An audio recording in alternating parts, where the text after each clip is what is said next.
Ciao friends! Today I'm proud to introduce DAX-Do, a playground to write and run DAX queries. If you're learning DAX or if you're wondering whether the syntax you're using will work, you can just open a browser, write your query and run it. Simple as that. You can use one of the public databases available.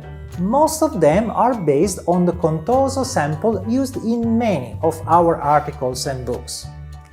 The integration with DAX Guide can help you find related resources and documentation.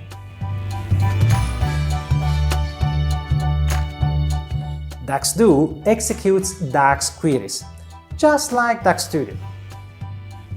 You might have to learn the syntax of evaluate if you're used to DAX measures only. But trust me, this skill will help you become more productive, also when writing DAX measures.